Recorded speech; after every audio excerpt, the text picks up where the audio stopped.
Hi guys, today I want to talk to you about the INKBIRD VSO2. This is a vacuum sealer by INKBIRD.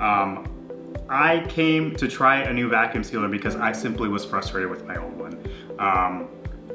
I think I'm a fairly intelligent person, but it made me feel dumb at times. It just wasn't simple to use. It wouldn't work the way I wanted it to. So when I was looking for a new vacuum sealer, I was looking for simplicity. So this fit the bill there. And I was looking for something that was compact, easy to store. That again was not like my previous vacuum sealer. And I went with INKBIRD simply because I know they make high quality products at affordable prices. So ultimately, INKBIRD to me means good value, great value even. I've had a lot of INKBIRD products and this one is proving to be no different. It's really affordable and it's very reliable for all my uses that I've had with it so far. So I want to walk you through some of the modes here. I'm a true believer in it. That's why I'm making this video. I think what I would say to you is this is a product. Vacuum sealers in general are products that are going to pay back quickly. Because this is so affordable, the payback period is that much quicker. So to break it down, this vacuum sealer is less than $100, well inside of $100. And if I think about when I go to, a warehouse club store to buy steaks, it may be more than I need, but I'm saving probably $50 on that package of steaks versus going to the butcher, if not more. So I vacuum seal a couple of my cuts a few times and it's already paid back for itself, right? And then you can think about it just in a more general terms. What you store in the vacuum sealer, using the vacuum sealer, is gonna last roughly 5 to 10 times longer. The three settings here are dry, moist, and pulse. So you've got the capability of vacuum sealing anything from dry goods like nuts, which we'll walk through, or ground turkey, which would fit the moist bill, or I got some pita chips from this local bakery that are delicious, but I need the pulse mode from INKBIRD or other vacuum sealers that is far more gentle, so I can control the amount of suction or vacuuming going on such that I don't crush those pita chips or bread or what have you. You may want to vacuum seal because you'll be able to keep them longer. So with that, that is my message to you. Vacuum sealers are a great investment. So there are a few ways that INKBIRD's gonna ultimately pay back for you, right? Like we said, you can buy in bulk and freeze. That's gonna be very helpful. It's clearly gonna save you money. You can then freeze and you can take that frozen meal or that frozen piece of steak or what have you, and you can put it straight in a sous vide cooker to save you time and cook it directly from frozen in a sous vide cooker, which if you don't know what that is, subscribe to my channel. We'll be happy to teach you about that. We're big believers in it. And it's gonna save you time in terms of going to the grocery store less frequently when you're able to buy in that bulk. And then obviously what you have already bought is gonna last 5 to 10 times longer, which also means less trips to the grocery store. So a vacuum sealer will pay back in spades, particularly when it's as affordable as the INKBIRD VSO2. So now I wanna walk through actually using the VSO2. So the first thing, I'll give you a couple tips and tricks along the way that I've learned, but maybe to start at the most basic mode, there's a seal only button, a food button, a vac and seal button, a pulse button, a canister button, and then a cancel button. There's also the food button lets you toggle between dry and moist mode. There's also a set of LED lights that helps you sort of understand the progress of what's happening. And then there is a low port for sort of your vacuum sealing tubes. So you can buy accessories that would be little canisters, or even like to seal wine if you want to vacuum out all the air on an open bottle of wine. So there are various accessories you could buy from different companies, and the hose that INKBIRD provides and the port will allow you to use those. The machine itself comes with 5 reusable bags. It also comes with a roll of bags that's inside the machine. There's a cutter inside the machine as well. that's really simple to use. But again, because your vacuum bags are held within the machine itself, like it's a space-saving sort of unit where you don't have to store multiple things. So it's really nice in that sense. And it's, look, I've owned more than one vacuum sealer in the past. This is the smallest one I've found, or the smallest one I've owned anyway. So it stores away real nice, and it's actually the quietest of all the ones I've had too. So it is very quiet, which is nice. I mean, all vacuum sealers are loud, but on a relative basis, this is much quieter than the other ones I've had. This is a fairly standard width, if you will. So it's just under 12 inches. The bags would be just under 12 inches that it can seal. And then in terms of cleaning it, the drip tray here is not removable, so it's not a tray. There's just a drip channel, if you will. It's really easy to access. I haven't had any issues cleaning it, but it is something to note. Some people really do like the tray to be removable. In this case, it's not. I haven't found that to be a big deal at all because it's very easy to access.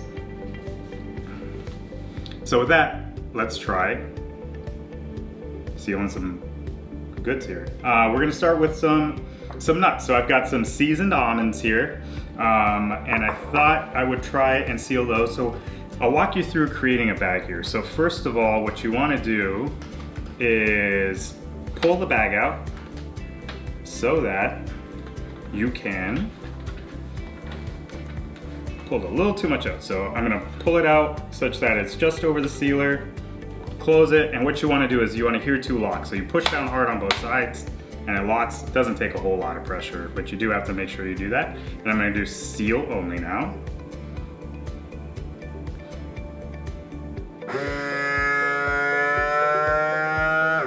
There you go. So you have the seal there. I'm gonna undo it, so that'll be the bottom of the bag, if you will. I'm gonna pull this down.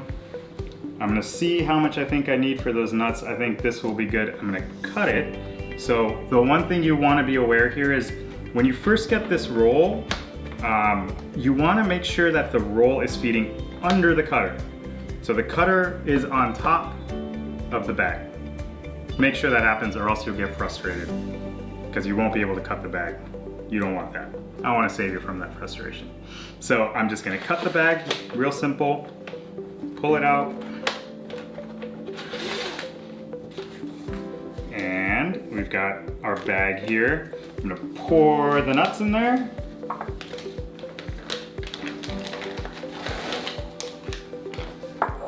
So as you can see, we've got our bag of nuts here.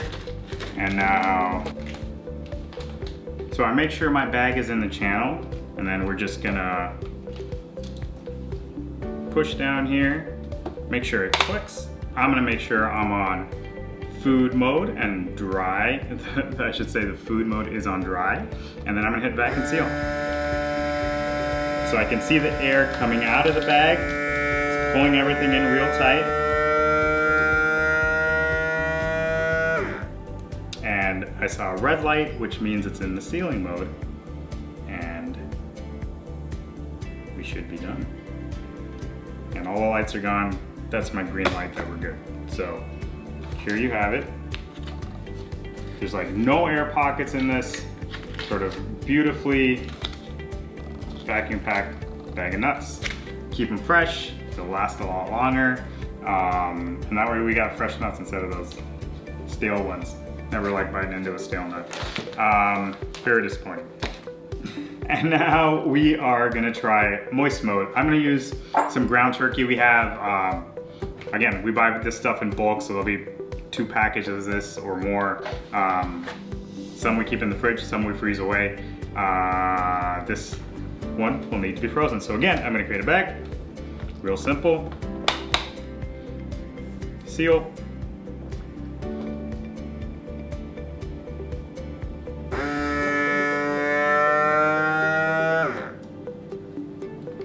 So just so you're aware, you push seal only mode, that puts it into the mode. Push it one more time and it'll seal.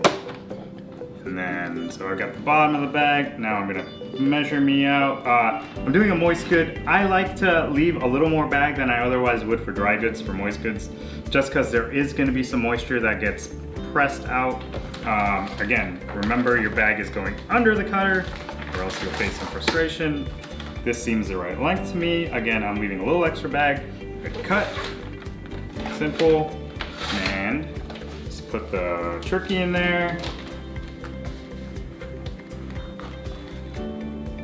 Make sure I don't get the paper.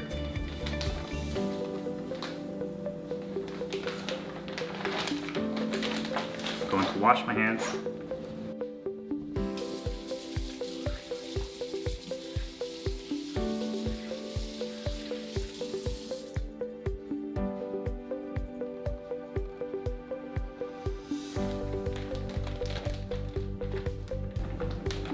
Now we're ready to seal. So I have my turkey, put it lined up in the channel, close it for that snap. Make sure I'm gonna push food now to get on a moist mode, vacuum seal.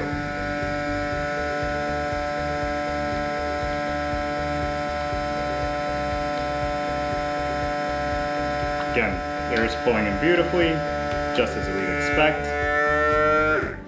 And see the red light for sealing. Give it a second.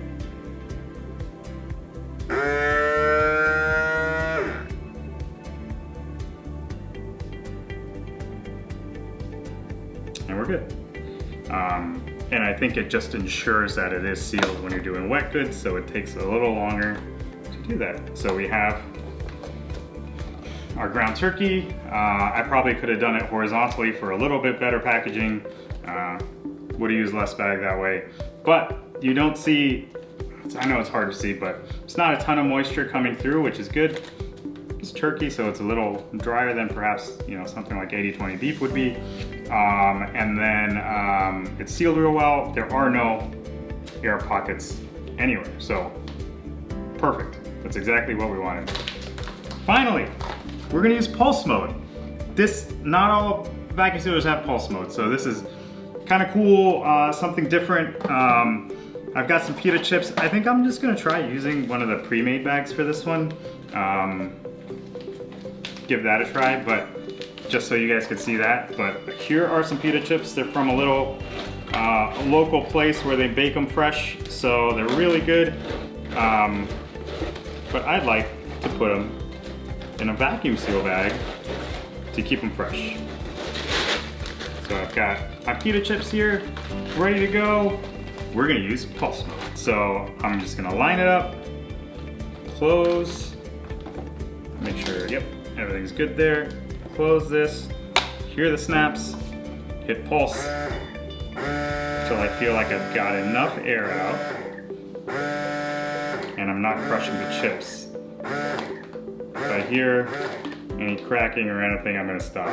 I think we're good there, so I'm gonna seal here. So seal only, all the way to the left. You can see the red light for the sealing.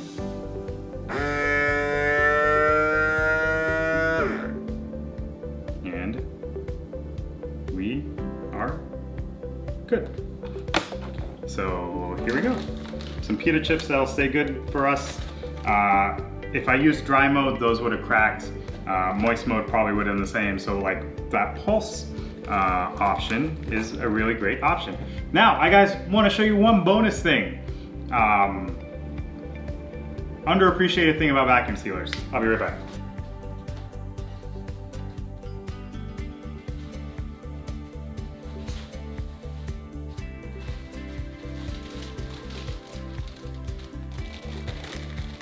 Tortilla chips, or any chips.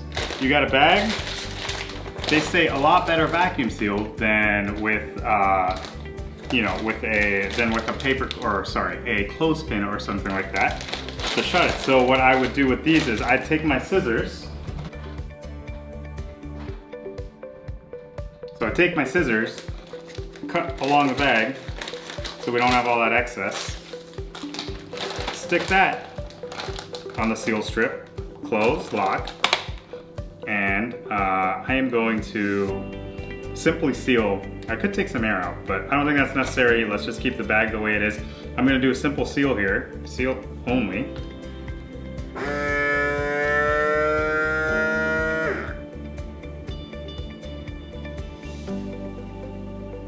And now, you have your tortilla chips that'll stay good. I'm impressed? Impressed? Let me know. Comment whether you like that tip or trick. So in conclusion, I think the VSO2 is a great option when it comes to vacuum sealers. This model will pay back so quickly when you go and you extend the shelf life of your meat, your seafood, your dry goods, your cheese, you know, nuts, anything of that sort, a whole gamut of things. Extend the shelf life 5 to 10 times, it'll pay back in spades. Super simple to use, quick, relatively quiet when it comes to vacuum sealers. I'm a big believer in it, so I'd recommend it. I hope you enjoyed this video. I hope it was helpful. And if you did, give us a thumbs up, subscribe to our channel. We'd appreciate it. Thanks. Bye.